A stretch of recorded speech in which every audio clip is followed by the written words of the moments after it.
Assalamualaikum warahmatullahi wabarakatuh. Halo anak-anak, apa kabarnya hari ini? Semoga senantiasa dalam keadaan sehat walafiat ya. Bertemu lagi dengan Bu Alif di sini. Hari ini kita masuk ke pembelajaran 2, yaitu mengenai ketika bumi berhenti berputar. Mohon disimak baik-baik ya. Sebelum memulai pembelajaran, marilah kita membaca doa terlebih dahulu. A'udzu billahi minasyaitonir rajim. Bismillahirrahmanirrahim. Rabbi zidni ilma warzuqni fahma. Artinya, ya Allah, tambahkanlah ilmuku dan tinggikanlah pemahamanku. Amin. Mari kita perhatikan video berikut ini.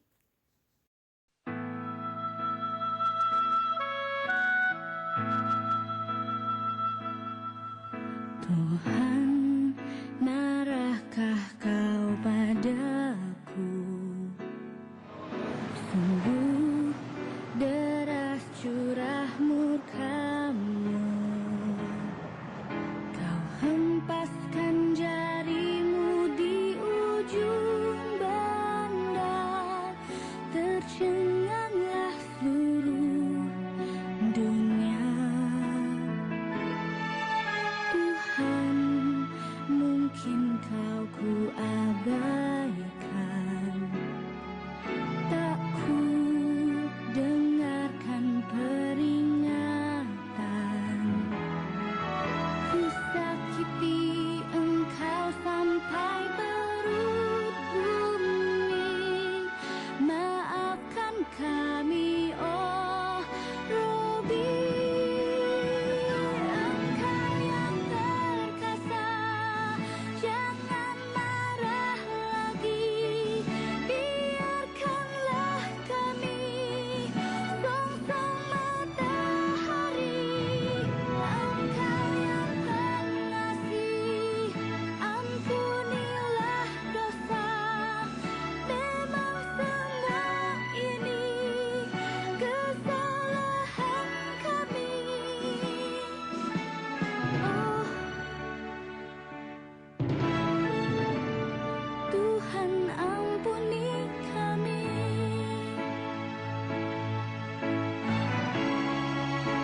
Dari video berikut, anak-anak bisa melihat bahwa bencana bisa terjadi kapan saja dan di mana saja. Itu merupakan tanda-tanda terjadinya hari kiamat. Allah menjelaskan dalam Quran surat Al-Qari'ah mengenai hari kiamat. Di sana Allah menjelaskan bahwa hari kiamat adalah hari di mana semua manusia berterbangan seperti laron.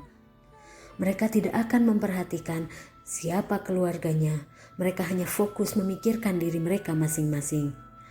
Kemudian gunung-gunung seperti bulu yang dihambur-hamburkan. Maka orang yang timbangan kebaikannya lebih banyak, ia akan ditempatkan di tempat yang terbaik, yaitu di surganya Allah. Sedangkan orang-orang yang timbangan kebaikannya lebih sedikit, ia akan ditempatkan di neraka hawiyah. Na'udzubillahi min dzalik. Nah, pada kesempatan kali ini kita akan membahas mengenai hari akhir. Apa sih hari akhir itu? Hari akhir bisa disebut juga yaumil akhir, yang artinya adalah peristiwa hancurnya seluruh alam semesta beserta isinya. Tidak ada yang tersisa, semua makhluk hancur dan binasa. Apa sih arti iman kepada hari akhir?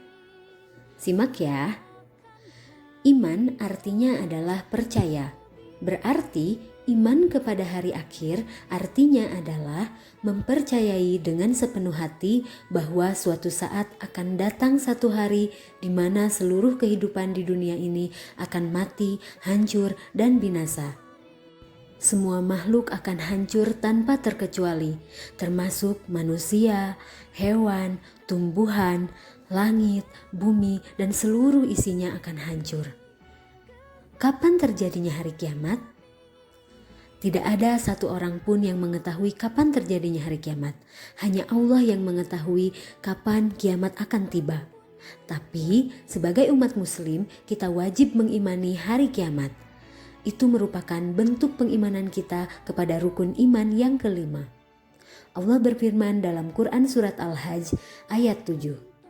A'udzubillahi minasyaitonirrajim. Bismillahirrahmanirrahim. Wa anna sa'ata atiyatul la raiba fiha wa anna Allaha yab'atsu man fil kubur. Artinya, dan sungguh hari kiamat itu pasti datang. Tidak ada keraguan padanya. Dan sungguh Allah akan membangkitkan siapapun yang ada di dalam kubur. Di sana dijelaskan bahwa hari kiamat pastilah tiba, meskipun tidak ada orang yang mengetahui kapan waktu tepatnya kiamat itu akan datang.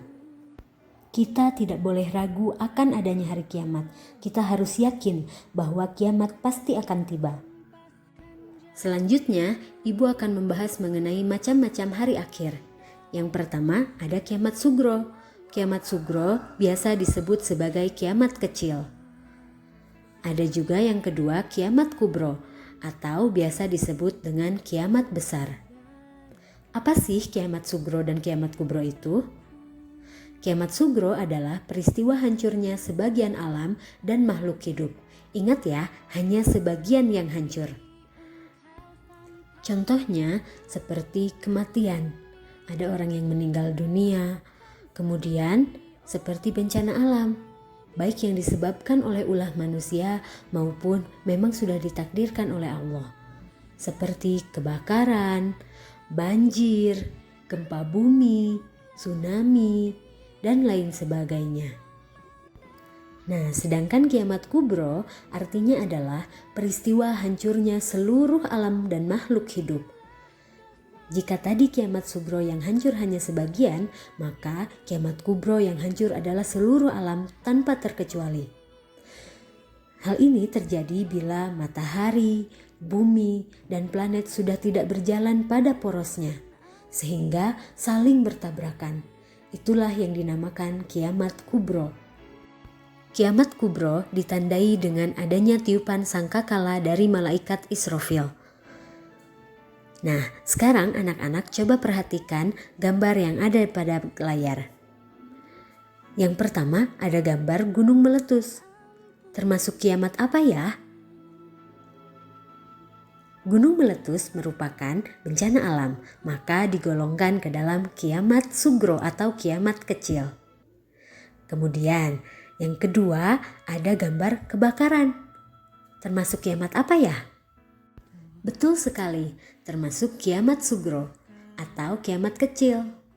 Nah, kalau gambar ketiga itu termasuk kiamat apa ya? Ya, termasuk kiamat sugro juga. Kiamat kecil karena termasuk ke dalam bencana alam. Termasuk gambar banjir dan gambar tsunami di Aceh, kemudian tsunami di Palu, itu pun merupakan kiamat sugro atau kiamat kecil. Angin tornado, angin puting beliung itu juga merupakan kiamat kecil. Anak-anak tahu tidak apa sih tanda-tanda kedatangan adanya hari akhir? Tanda-tanda adanya hari akhir yang pertama ada tanda-tanda kecil. Tanda-tanda kiamat kecil seperti ilmu agama sudah dianggap tidak penting. Orang-orang tidak mau lagi belajar ilmu agama karena merasa bahwa ilmu agama tidak ada manfaatnya. Kemudian yang kedua, minuman keras merajalela. Banyak orang-orang yang meminum minuman keras, padahal haram ya. Kemudian jumlah wanita lebih banyak dibandingkan laki-laki. Selanjutnya, banyak terjadi gempa bumi, pembunuhan merajalela, dan banyak juga ulama muslim yang wafat. Kemudian banyak peperangan, kerusuhan, dan kemaksiatan. Dan terakhir, laki-laki banyak yang menyerupai seperti perempuan, bahkan sebaliknya, perempuan menyerupai seperti laki-laki. Dari kedelapan tanda tersebut, kita sudah dapat melihat bahwa kiamat semakin dekat. Oleh karena itu, marilah kita perbanyak beribadah kepada Allah, dan perbanyak memohon ampunan kepada Allah agar terhindar dari keburukan, mara bahaya, kemaksiatan, dan dihindarkan dari orang-orang yang zalim. Mari kita perbaiki ibadah kita. Nah, sekarang tanda-tanda besar adanya hari akhir. Yang pertama, munculnya asap. Munculnya asap yang mengepul di Yaman. Kemudian matahari terbit dari sebelah barat. Lalu muncul binatang-binatang yang bisa berbicara. Kemudian munculnya bangsa Ya'juj dan Ma'juj. Tanda berikutnya adalah lahirnya Dajjal, pembawa kebohongan atau fitnah yang terbesar. Kemudian turunnya Nabi Isa dan adanya Imam Mahdi. Lalu terjadi gempa bumi di barat, timur, dan semenanjung Arab. Dan yang terakhir adalah munculnya api dari Yaman. Dengan mengetahui tanda-tanda kiamat, maka kita harus lebih waspada dan lebih memperbanyak beribadah. Untuk pembelajaran minggu ini cukup sampai di sini ya. Nanti minggu depan kita akan membahas mengenai nama lain hari akhir dan mengenai hikmah beriman kepada hari akhir. Alhamdulillah, terima kasih telah menonton video ini. Semoga bermanfaat ya. Sampai jumpa minggu depan. Wassalamualaikum warahmatullahi wabarakatuh.